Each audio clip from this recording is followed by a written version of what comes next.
teams will need to face each other again as we hop into the draw for game number 2. All right.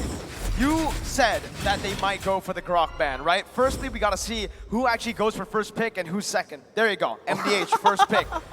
Grok ban. It's okay, boom. Down. That's that, man. Yeah, did they just literally like tell them what to do? Okay. Kaja is up for grabs. Glue is open as well. There are a lot of heroes now that are open. Carry too.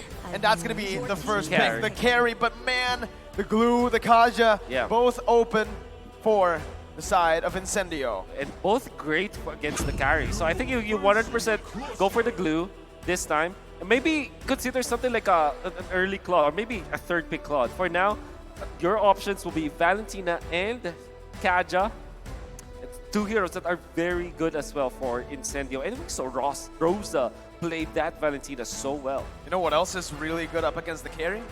Farsa.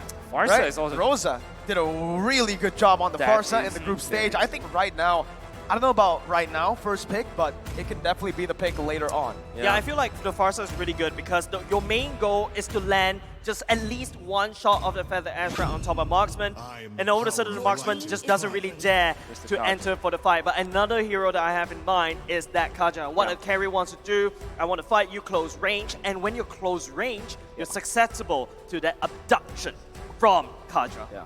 Alien returning into the M series, playing the 4 Bedell back in M3, and the only player from them, and of course Paranoid is also a coach from Bedell, and now they're representing their region so well.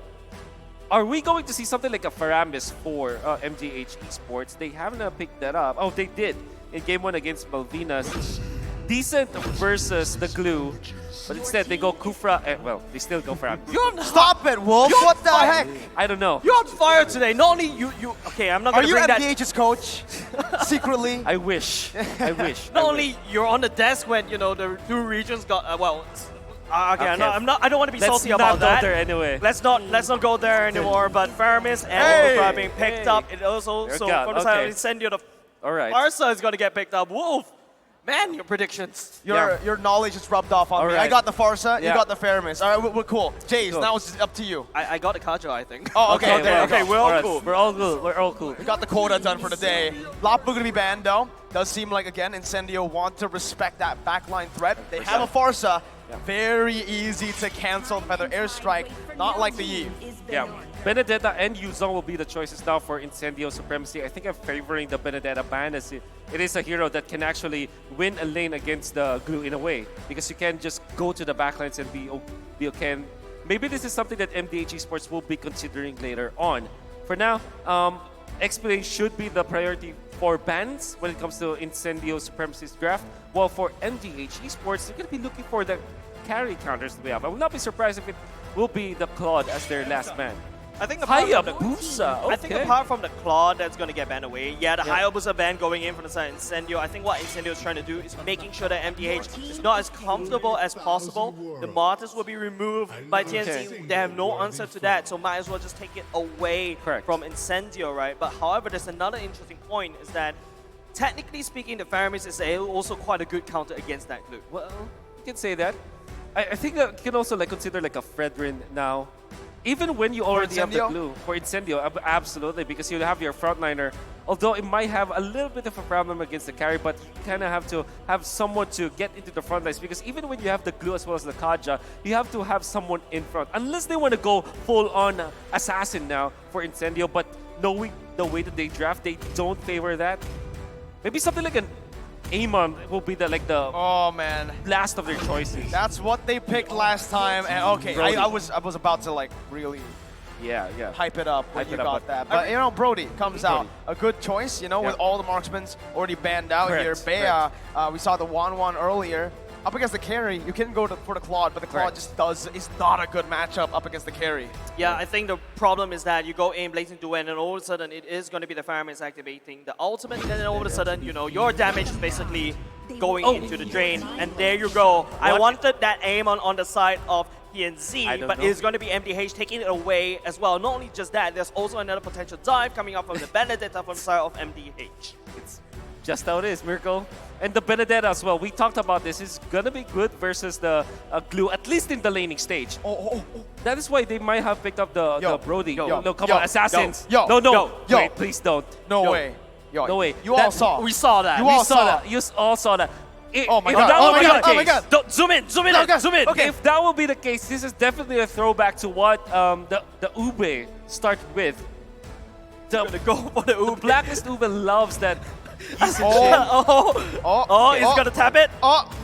3 seconds. What is it gonna be? What's it the gonna suspense. be? It's a Leomord for Incendio. I thought it was gonna be another Yisun Shin, but nope, it's Leomord. Haven't seen this in quite a while, especially after the patch. Up against this composition, up against Amon.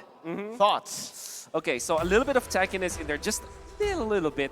But what I like about it is that if you put the opponent very low, and then you pop the Faramis ultimate, right? Eventually, your Oathkeeper passive is going to have a great time because everybody's going to be low after the fact. So you have your burst damage coming out from the far side. You have your sweeper from the Leomord. Eventually, the Brody will be a problem because unlike any other marksman, the Brody is not that concerned about the Benedetta getting in front of you because it's quite tanky. You can go for the stun as well. If you don't get outplayed by the Eye for an Eye, you're gonna deal a lot of damage and stay in team fights. So it kind of makes sense to me. However, this is a much better, well-rounded draft coming up from MDH compared to game number 1. I wonder if their team fight is as good as what the draft promises. With that said, ladies and gentlemen, we are at match point. Incendio looking to send MDH back home to Vietnam, but will MDH bite back? We have to take a look at game number 2. They have to bite back, right? It's now or never. If you're MDH, there are no more chances. This is it. It's knockout time. We're going to be trying to force the retribution, but already with the leash coming up from the carry, it will be no problem at all for the Amon. And so far, Incendio Supremacy have been clearing the way much faster than MDH. I wonder whether the first rotation it will be. Seems like they are considering the purple buff, but knowing that the Faramis is going to be a problem, they will just back down. I feel like Farsa has a really strong early game, right? Your first skill or second skill basically do a lot of damage. You can easily shove the wave and then start to rotate. And to help her rotate even faster, there's always that wing by wings. And I really like how, Wolf, you're talking about they need a cleanup crew. We're all thinking, you know, Assassin to go back to the backline, clean up, and then move away. Technically speaking, an Amon can only target one person to burst him down. Yes, there's some collateral damage with the ultimate, but I want someone that could consistently go in and clean up. Therefore, that's where the Leomord comes in. So I really respect what Incendio and Supremacy has done, but for now, it feels like a party happening at the bottom side. Oh, it's a lot of members from MDH. Yeah, man. Are they even like trying to concede the early turtle fight? Amount of people that they're deploying here. Nard might be there for the follow-up, but Apex 47 will not bite the bait. This is why the glue is meta. So oppressive, and with Rosa coming in, and TNT out of nowhere with the Phantom Steed just riding along, picking up first blood over in the XP lane. Yep, just picking up something that he is supposed to do. Basically, that's why I was looking for the cleanup, right? Incendio, what their gameplay is to burst people down and then leave it up for TNZ to clean it up. But now Joga is already landing down as much shots as possible on that turtle, looking to use the ultimate on top of someone. Right now, MDH has to try to forfeit, but oh no, it's enemy Apex walking the wrong way. Oh, those are the shards. He's going to be able to burst Apex down. Now TNZ caught, has the retreat, picks it up, backs away. It's a kill, traded in over for the turtle. So Incendio Supremacy bought time because they know that without the purple buff, without the ultimate, Joga will not have that much presence in the turtle fight. White! Rosa with the airstrike is able to survive, out-damaging Need My Help, and Nart. What? Oh my god, that was crazy. That's the power of the Farsa, right? Basically landing down the feather airstrike right where he stands. But here go, another team fight. That's just the combo coming in. The torn apart memory is going to be able to take the gold laner down. Joga dumps in, but the damage is not enough. Rosa once again able to survive. TNZ coming in, zoning Joga away. walks up like a Chad. It's just the Chad game. The Chad Incendio game. are Chads. Turkish Chads, not even delightful anymore. And because of how Apex and how TNZ just set it up, Sunshine was able to absorb every single turret energy away, and Sunshine is definitely going to get more gold as compared to his counterpart. You cannot just be complacent if you're MDH. You always have to be on your toes, because the moment that we saw the MDH just releasing their grip, bottom lane is already being pummeled down. Oh, that's a lot of damage onto Hehe. Sunshine going to be able to pick up a kill here. No, my goodness, Sunshine finds it in the last second. It's a double kill for Need My Help. It's a better trade for MDH. And now, it does seem like in terms of kills, they're getting back into it. Rosa with a feather airstrike, forcing Need My Help to flicker out. I think you're training a gold laner for a gold laner. I think it's still okay, especially when, you know, Sunshine is only one death, right? And don't forget, Incendio is already, in terms of gold, he's super ahead, especially after Sunshine just landing down the damage on top of the turrets. But let's take a look at the emblems. Anything that Wolf, what do you think is actually popping up for you?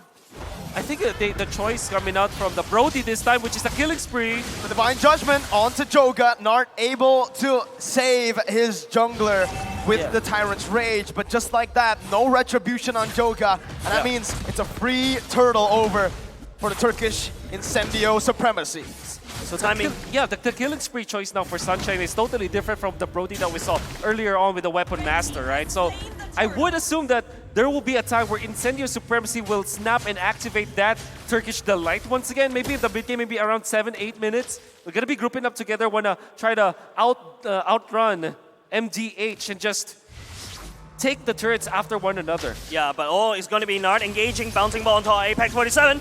It's a good read, but it's only onto the Roamer right now. That's the Phantom thing with the flanks and the Feather Airstrike to just melt down the Cold Altar.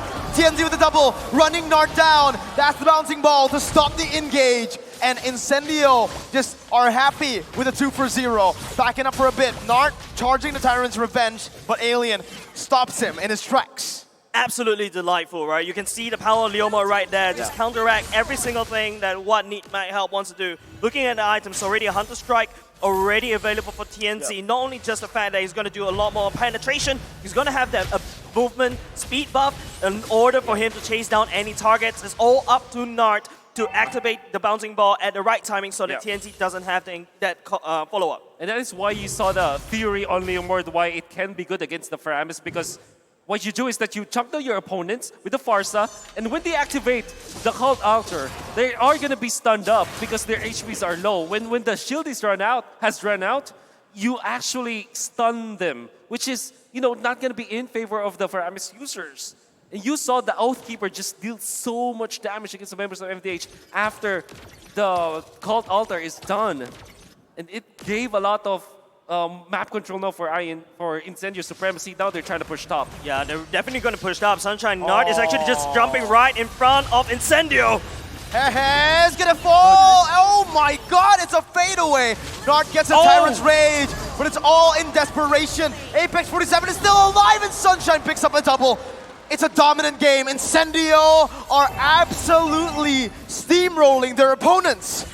Incendio is just burning MDH alive, using Sunshine as basically like a siege unit as well.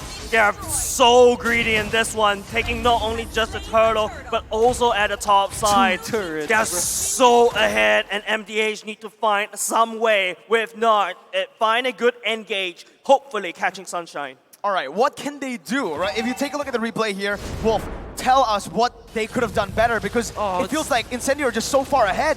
They're under their turrets. They already have that condition. However, they were pincered. And Nart activated the ultimate quite too late. If it had been an early ultimate usage and just sacrificed himself, it could have been totally different. But MDH are not reading what INC is doing. They're not willing to sacrifice like the smaller pieces so that their late game comp can have a strength in the late game. Nart jumps in, but it's only to get poked down. Free turret, tier 1 taken down. TNZ with Phantom Steed chasing Joga down.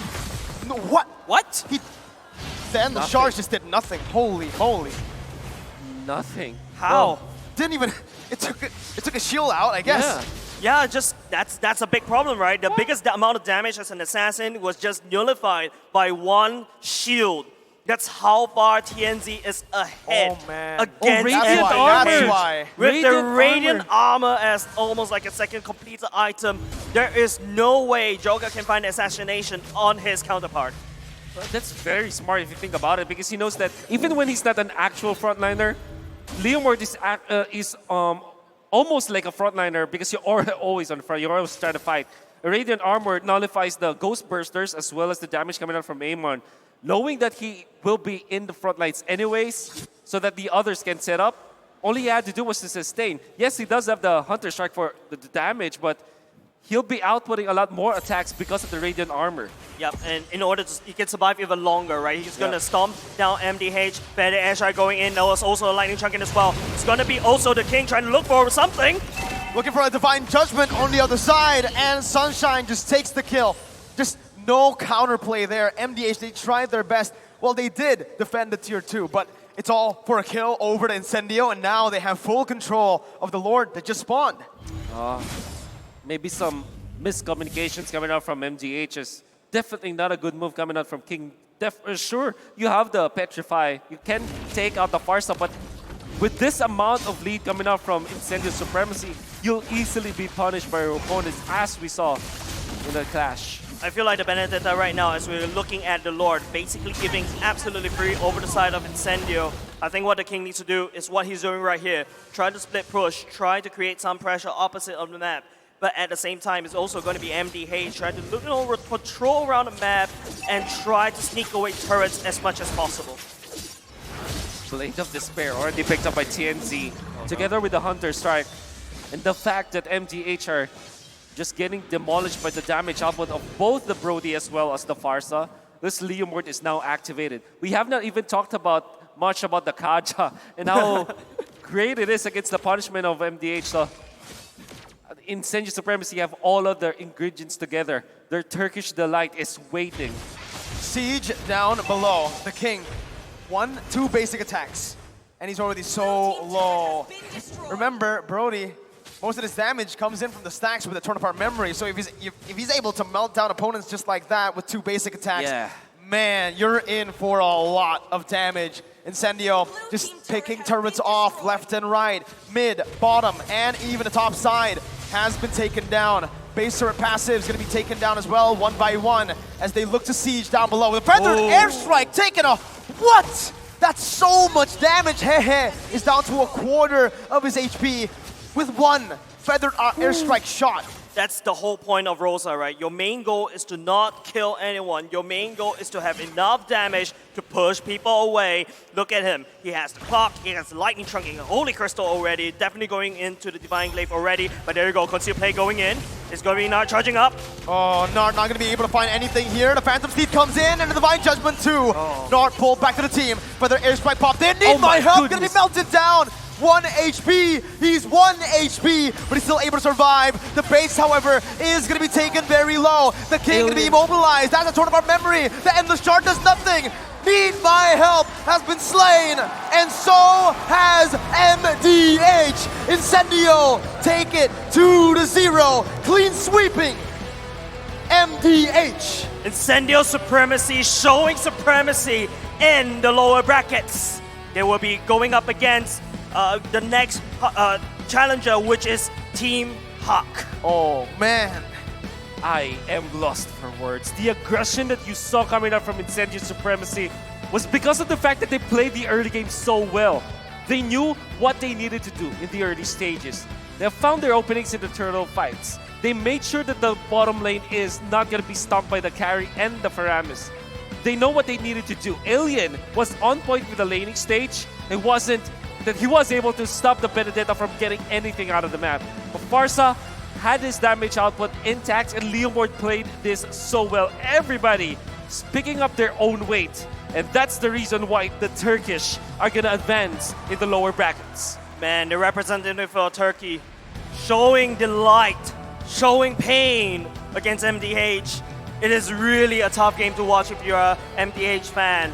But congratulations over to Incendio, they will be able to go up in the brackets. But I still want to highlight that part. That Amon ultimate that does absolutely no damage. Well, It seems like we are going to have our analysts do the deep diving here. So let's throw it over to them. Whoa! Hold your horses. We're excited as you, but caught off guard a little bit there. But no, we're ready. Welcome to the analyst stand. At your service, my name is Leo. This right here is Gideon Q, and this is Assassin Dave. And just as quickly as the camera just jumped onto us, the game ended. I was not expecting such a quick sweep from Incendio Supremacy. Honestly expected more from the Mekong region champion MDH Esports, but still GG, well played. This was their last game in M4. First off, let's talk about the draft. Absolutely. The draft already started off a little sus. Like, Incendio was like, hey, we're going to early pick Kaja, even though Yves has already been banned. And you're questioning until the very end. And then you see the Leomord. All of a sudden, the entire composition changes around. If you're below 40% HP, you better not walk up. Now, I want to talk about the synergy of the draft, right? MDH seems like they're all over the place. You have some people who dive, the Amon, the Benedetta, the Kufra, and then you also need people who lead a lot of kill, like carry. Now, when you pick a character like that, you're trying to go with a hyper carry strategy with the carry 1v9 in the late game, but yet that's not something that we got. I gotta say, dude, I was waiting for my FUB, but it seems like the Turkey team, they already finished theirs. Oh, I was also looking forward to something from the squad from Vietnam. And if there was anything we could say, at least the good, in MDH's draft here in Game 2, was that Amon. I think there was a lot on the back of it, especially given the fact that they can weave in and out, again, use that called altar. But now we see another dilemma. I think we've seen this from teams that played in the past few days of the knockout stage. Having a mid lane Faramis as your main mage just doesn't quite do it, much like a Farsa or an E does. Look, honestly, the patches have changed.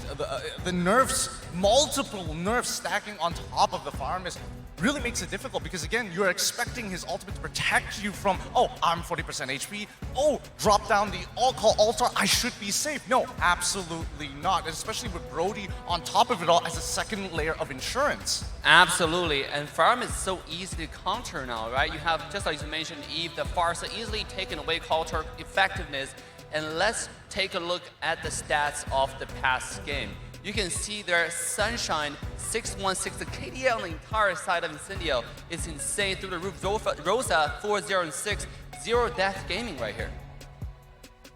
I mean, I would like to believe that they could have gotten a perfect score overall, but somebody has to dive. That's the problem. When you're looking at both Sunshine and Apex, they're going to be hard focused on, and especially with MDH, the draft that they had, they ended up saying, you know what, we're going to sacrifice pressure down by the mid lane, we have Benedetta by the top side, and therefore we can put all of our marbles down by the gold lane, and unfortunately, we're hoping to see more from Nart. He can't open the doors that wide. I think that was the plan for MDH, but Incendio picked that up, right? We were thinking between utility junglers in that last pick was not the Leomord initially, at least for us in the back. We were saying, oh, Fredrin's still open, maybe the Akai if they want to confirm these objectives. But no, Incendio Supremacy faced MDH on their turf. Oh, you want to snowball with the Amon? Nuh-uh. How about we get a very quick Leomord? I didn't even notice this ended in 11.5 minutes. Yeah, absolutely, and Leomord makes so much sense in this particular game because he can